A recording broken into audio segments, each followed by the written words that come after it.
दिया जब बेहोश होने का नाटक करता है तो रक जो है उसके पास दौड़ के चला आता है और उसे उठाने की बहुत ज़्यादा कोशिश करता है, लेकिन जब वो उठता नहीं है तो वो उसे उठा के अपने कमरे में ले आता है और उसे जो है अच्छे से बेड पे सुला देता है। उसको वो बहुत ज़्यादा उठाने की कोशिश करता है वो तब भी, लेकिन दिया जो है वो नाटक कर रहा है तो वो कैसे उठेगा। फिर रक जो है वो अपने रूम के बाहर चला जाता है कुछ सामान लाने के लिए और दिया यहाँ पे सोच रहा होता है कि ये मुझे यहाँ पे क्यों लेकर आया है।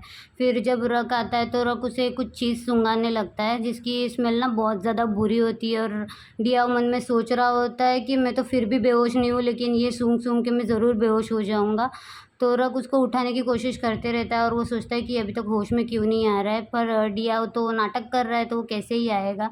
तो फिर डियाओ जो है मन में सोचता है कि मैं अपनी साँस बंद कर लेता हूँ, तो रक जो है उसकी साँसें चेक करने लगता है और बहुत ज़्यादा पैनिक हो जाता है। फिर वो जो है अपना सर जो है वो उसके सीने पे रख देता है और उसकी धड़कन सुनने की कोशिश करता है। वो ऐसा करता है ना, तभी डियाओ की जो धड़कन है और ज़्यादा तेज़ हो जाती है और एकदम वो पूरी तरह से फ्रीज़ हो जाता है। तो तो रक जब वैसे उसके साथ सोया हुआ होता है तो रीत वहाँ पे आ जाता है लॉन्ड्री का बास्केट लेके और वो उन दोनों को देख के शॉक हो जाता है और वो बोलता है कि ये क्या हो रहा है? तो रक जो है उठ जाता है और उसे बोलता है कि तुम्हें दिखाई नहीं दे रहा है क्या? ये दिया वो जो है वो फेंट हो गया है और मैं ना उसकी साँसें चेक कर रहा था तो वो साँस भी नहीं ले रहा है। तो तुम जाके दाऊ को ये बात बता दो। तो रीत जो है उसे ओके बोल के वहाँ से भाग जाता है दाऊ को बताने के लिए और रक जो है उसके बाजू में बैठ के दोबारा से दिया को वो जो है कुछ सुंघाने की कोशिश करता है। तो हम देखते हैं रीत जो है वो घर के बाहर भागते हुए जाता है, तभी वहाँ पे प्लेंग आ जाती है। प्लेंग से पूछती है कि तुम ऐसे भाग क्यों रहे हो? क्या हुआ है? तो वो बोलता है कि दिया हो। तो वो बोलती है क्या तुमने भूत को देख लिया? और ऐसा बोल के वो जो उसके बाजू में आ जाती है तो ऋतु से कहता है कि तुम आजकल है ना बहुत ज़्यादा स्टोरी लिखने लगी हो। दिया वो अंदर बेहोश हो गया है और मैं दाऊ को कब से कॉल कर रहा हूँ लेकिन वो मेरा कॉल नहीं उठा रही है। तो प्लेंग उसे बताती है कि दाऊ जो है अंकल जैड के कैफ़े में है। तो ऋतु से बोलता है कि मैं उसे बुलाने के लिए जा रहा हूँ।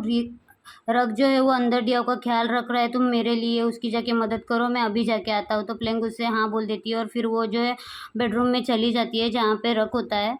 फिर वो रक से डियाओ का हाल-चाल पूछती है तो रक बोलता है कि वो जल्दी ठीक हो जाएगा। लेकिन डियाओ मन में सोचता है कि जब तक तुम मेरे नाक से ये नहीं हटाओगे ना मैं ठीक नहीं होने वाला। फिर वो रीत के बारे में पूछता है तो वो बताती है कि वो जो है को बुलाने के लिए अंकल जैड के कैफ़े में गया है, तो वो ठीक है बोलता है। फिर प्लेइंग उसे बताती है कि अगर कोई कॉन्शियस हो ना तो उसे ऐसे ठीक से सुलाया जाता है, फिर है ना उसके कपड़े थोड़े से ढीले किए जाते हैं, पैंट का बेल्ट निकाल के और फिर उसे गीले कपड़े से जो है पोंछा जाता है। तो रक जो है उसे उस बात के लिए थैंक यू बोलता है और उसे बोलता है कि प्लीज़ तुम जाके मेरे लिए पानी लेकर आओ। तो वो जो है पानी लेने के लिए चली जाती है।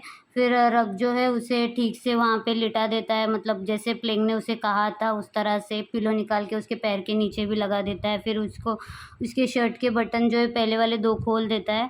फिर वो कुछ सामान लेने के लिए अंदर चला जाता है तो उसका फ़ोन बजने लगता है तो डियाओ जो है वो जल्दी से उठ जाता है और वो देखने लगता है कि किसका फ़ोन है और वो फ़ोन टुन का ही होता है। और फिर वो जो है मतलब रक के आने की आवाज़ सुनता है तो वो फटाक से ऐसे वापस से सो जाता है, लेकिन उसको ऐसा सोते हुए देख रक जो है वो देख लेता है। रक मन में सोचता है अच्छा बेटा तो तुम मेरे साथ नाटक कर रहे हो, अब तुम्हें सबक मैं सिखाऊँगा। फिर वो जो है उसके बाजू में आके बैठ जाता है और मतलब बहुत फ़नी वे में उसको देखते रहता है कि अच्छा तुम अब भी नहीं उठोगे? ऐसा वो अपने मन में बोलता रहता है। तभी वहाँ पे जो है प्लेइंग पानी का बोल लेके आ जाती है प्लेइंग, तो फिर वो उससे हाथ से वो बोल ले लेता है और फिर उसे जो है वो स्पंज बाथ देना स्टार्ट कर देता है। तो वो बहुत ही ना फ़नी वे में उसको बाथ दे रहा होता है, तो वो कपड़ा ना उसके मुँह पे रख देता है। तो प्लेइंग उसे बोलती है कि सर ऐसा नहीं करना है, मतलब उसको पूछना है उससे। तो वो बोलता है कि हाँ ठीक है और वो उनको प्यार से देख रही होती है, लेकिन अभी रक जो है वो शरारती मूड में आ गया है तो वो ना उस कपड़े से उसके मुँह पे ऐसे पंच मारते रहता है धीरे-धीरे और प्लेइंग सोचती है कि ये क्या कर रहा है?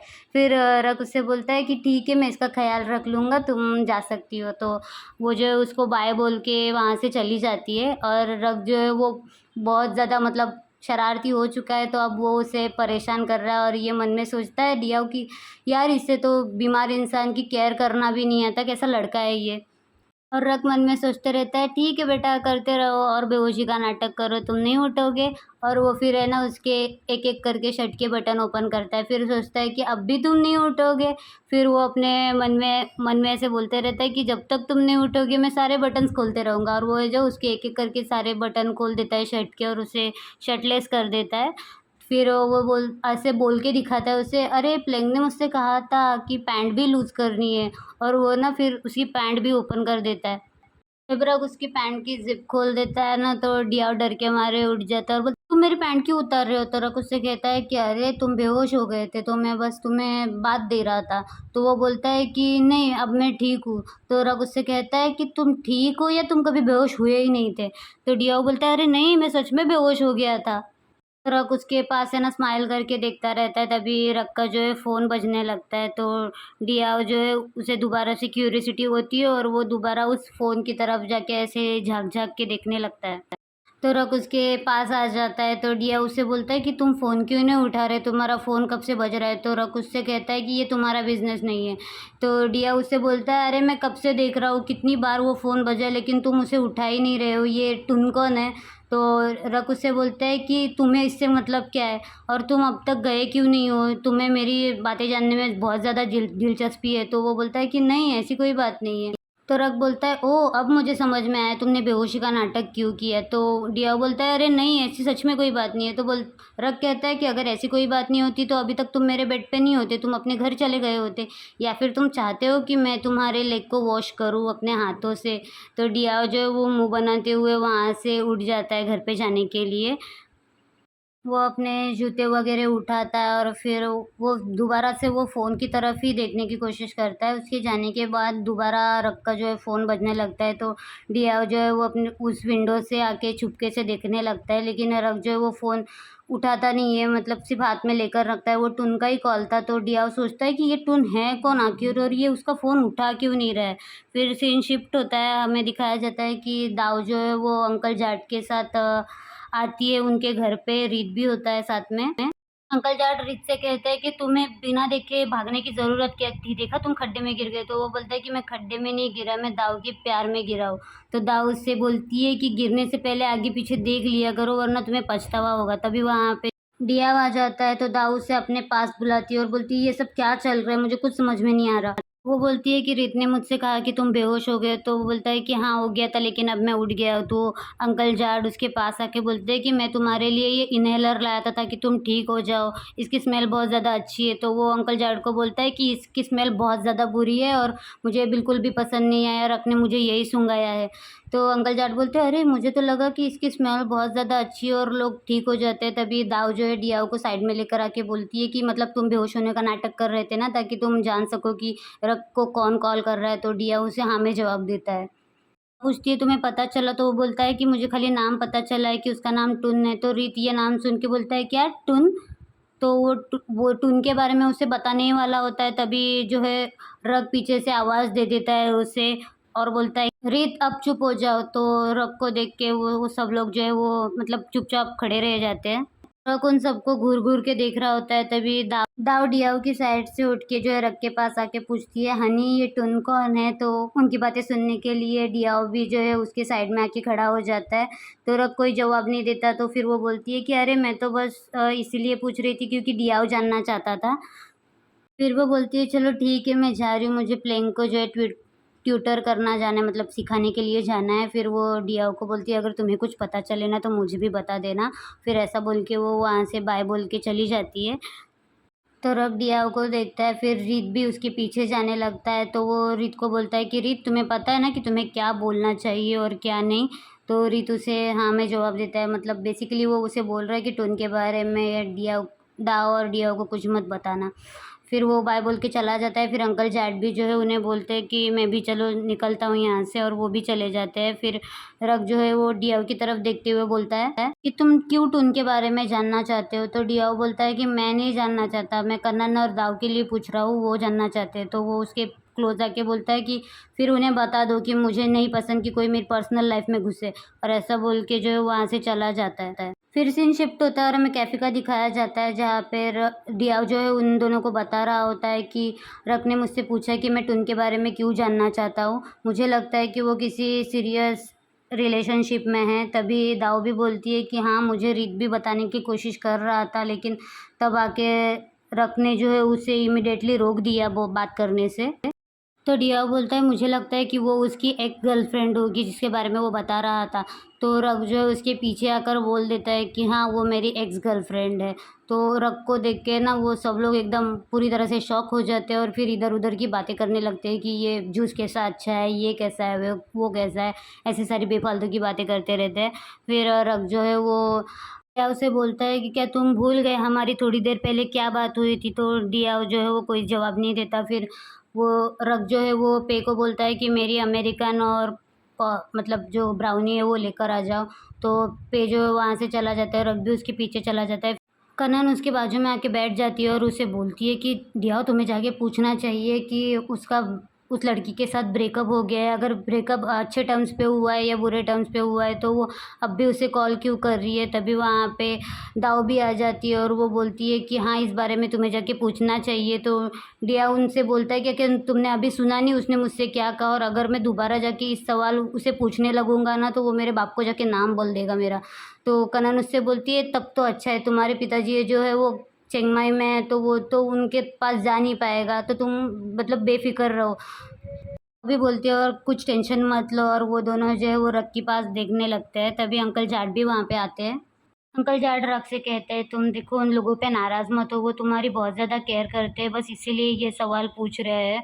तो डिया और दाऊ ये सब भी उसके पास आके बोलते हैं कि हाँ देखो हम सच में तुम्हारी बहुत ज़्यादा केयर करते हैं, तो मुझे बताओ ना कि तुम टुन का कॉल क्यों नहीं उठा रहे हो। तो अंकल जाट बोलते हैं ओए रुको रुको रुको, वो नहीं बताना चाहता तो तुम मुझसे ज़बरदस्ती नहीं पूछ सकते इस सवाल के बारे में। तो डियाओ बोलता है अरे मुझे वैसे कुछ जानने की ज़रूरत नहीं है, लेकिन मैं बस इसलिए पूछ रहा था ताकि इसका किसी और के साथ झगड़ा ना हो, फिर हम लोगों को कुछ भुगतना पड़ेगा। तो रक उससे कहता है कि तुम्हें मैंने पहले भी कहा है कि मैं अपनी पर्सनल और प्रोफेशनल चीज़ें जो है वो अलग रखता हूँ, तो तुम बीच में मत पड़ो। तो ये बात सुन के डिया के बोलती जो है बंद हो जाती है। फिर दाऊद से बोलती है कि मुझे माफ़ करो, मैं अपने भाई की तरफ से तुमसे माफ़ी मांगती हूँ, उसको ना दूसरे के फटे में टांग अड़ाने की बहुत ज़्यादा गंदी आदत है। ऐसा बोल के वो वहाँ से चली जाती है। फिर कनन जो है उसे बोलती है कि अगर तुम्हें कुछ पता चले ना तो मुझे भी बता देना, ऐसा बोल के वो भी वहाँ से निकल जाती है। तो दाऊ जो है वो अंकल जाट को पास में बुलाती है और फिर उन्हें बोलती है कि रग अगर आपको कुछ बताएगा ना तो प्लीज़ मुझे बताना ज़रूर हाँ। ऐसा बोल के फिर वो डियाओ को बोलती है कि डियाओ देखो दूसरों की फटे में टांग अड़ाना बहुत गंदी आदत है और ये बुरी आदत तुम छोड़ दो, ऐसा बोल के वो वहाँ से चली जाती है। तो रग जो है वो डियाओ की तरफ देखने लगता है, मतलब घूर घूर के उसको देख रहा होता है। तो डियाओ भी जो है मुँह बना के वहाँ से चला जाता है। फिर अंकल जाट के पास होता है रग, और अंकल जाट बोलते हैं कि चलो मुझे तुमसे कुछ बात करनी है। फिर वो रक को ले जाते हैं और उन दोनों को मतलब बात करते हुए दिखाया जाता है। रक उन्हें बताता है कि टुन मेरी एक्स गर्लफ्रेंड है, लेकिन अब जो है उसका एक बॉयफ्रेंड भी है, इसीलिए मैं उसके साथ बात नहीं करना चाहता। तो अंकल जाट उसे बोलते हैं कि अगर तुम्हारी रिलेशनशिप अच्छी थी मतलब तो तुम अब भी उसके साथ दोस्त बन सकते हो। उसका नया बॉयफ्रेंड बन गया इसका मतलब तुम उससे दोस्ती तोड़ दोगे, ऐसा नहीं होता है। देखो मैं अपनी बात बताता हूँ, मेरी जवानी में भी मेरी बहुत सारी गर्लफ्रेंड्स रही है, लेकिन मतलब मैं अगर किसी न्यू रिलेशनशिप में आ जाता था तो मैं अपनी एक्स गर्लफ्रेंड्स को जो है अपनी फ्रेंड्स बना देता था। हम अगर 10 गर्लफ्रेंड बनाएँगे तो वो 10 की 10 हमारी दुश्मन नहीं बन जाएँगी ना, तो हमें दोस्ती रखनी चाहिए। तो रक को जो है उनकी बात समझ में आ जाती है और वो बोलता है कि मैं टुन से बात कर लूँगा। तो फिर रक उन्हें बताता है कि आप बहुत अच्छे हो, इसीलिए आपकी गर्लफ्रेंड जो है आपके पास वापस आना चाहती है। तो ऐसी ही उनकी बातें चलती रहती है। फिर सीन जो है शिफ्ट हो जाता है घर का, जहाँ पे रक जो है फ़ोन पे बात कर रहा होता है और डिया उसको छुप के देख रहा होता है। रक जो है टुन को सॉरी बोलता है कि उसने उसकी कॉल नहीं उठाया। फिर वो उसका हाल-चाल पूछते हुए उसे कहता है कि ठीक है, तुम मेरे साथ डिनर करना चाहती हो तो हम डिनर के लिए जाएँगे। ये सारी बातें जो है डिया छुप के सुन रहा होता है, तो रक जो है उसे देख लेता है और फिर जो है टुन को बाय बोल के फ़ोन रख देता है और डिया की तरफ ऐसे स्माइल करके देख रहा होता है और बोलता है क्या लैंप फिर से टूट गया? तो डियाओ बोलता है कि हाँ, मैं वही चेक करने आ रहा था, लेकिन मैंने ना तुम्हें अभी फ़ोन पे बात करते हुए बिल्कुल भी नहीं सुना। तो रक उससे बोलता है कि पर मैंने तो तुमसे कुछ पूछा ही नहीं, तुम अपने आप को डिफेंड क्यों कर रहे हो? तो वो बोलता है कि नहीं, मैं बोल रहा हूँ ताकि तुम मुझ पे शक ना करो। फिर वो बोलता है कि तुमने टुन को दोबारा से कॉल क्यों किया? तो वो रक बोलता है कि अभी तो तुमने बोला कि तुम्हें मुझ में कोई इंटरेस्ट नहीं है। तो डियाओ बोलता है कि नहीं है, तो फिर रक उसे थैंक यू बोलता है, तो बोलता है थैंक यू क्यों बोल रहे हो? तो बोलता है कि तुम घर के ओनर होने के बावजूद मेरी इतनी ज़्यादा केयर कर रहे थे इसलिए थैंक यू। फिर डियाओ उससे दोबारा पूछता है कि बताओ ना तुमने टुन को कॉल क्यों किया? फिर वो ही खुद गुस्सा होके बोल देता है कि ठीक है नहीं बताना है तो मैं जा रहा हूँ। ऐसा बोल के जो वो वहाँ से गुस्से में चला जाता है, लेकिन रक को पता है कि ये तो जाएगा नहीं, इसलिए वो जो है दरवाज़े के पीछे छुप के उसका वेट करता है और वही होता है। डियाओ जो है वो दरवाज़ा ओपन कर देता है, तो रक उसके सामने जो है अपना मुँह लेके आ जाता है। रक उससे पूछता है क्या हुआ डियाओ? तो वो डर के मारे बोल देता है कि अरे कुछ नहीं, मैं बस दरवाज़ा चेक कर रहा था, और वो अंदर भाग जाता है। इसी के साथ ये एपिसोड खत्म हो जाता है। फिर हमें प्लेइंग का जो है वो नॉवल का सीन दिखाया जाता है, जहाँ पे डियाओ जो है वो बीमार होता है और रक उसकी बहुत ज़्यादा केयर कर रहा होता है बड़े प्यार से। वही सीन है उसका शर्ट अनबटन करके जो है उसे बाथ देना। इसी के साथ ये बहुत प्यारा सा एपिसोड खत्म हो जाता है। आपको ये एपिसोड कैसा लगा मुझे कमेंट करके बताइए, और वीडियो को प्लीज़ लाइक कर दीजिए और मेरे चैनल को सब्सक्राइब भी कीजिए। और मैं इसके पार्ट जल्दी जल्दी लाऊंगी, अभी बस 4 पार्ट्स ही बाकी है, तो मैं इस सीरीज़ को बहुत ज़्यादा मिस करूँगी। तो thank you so much for watching, bye bye.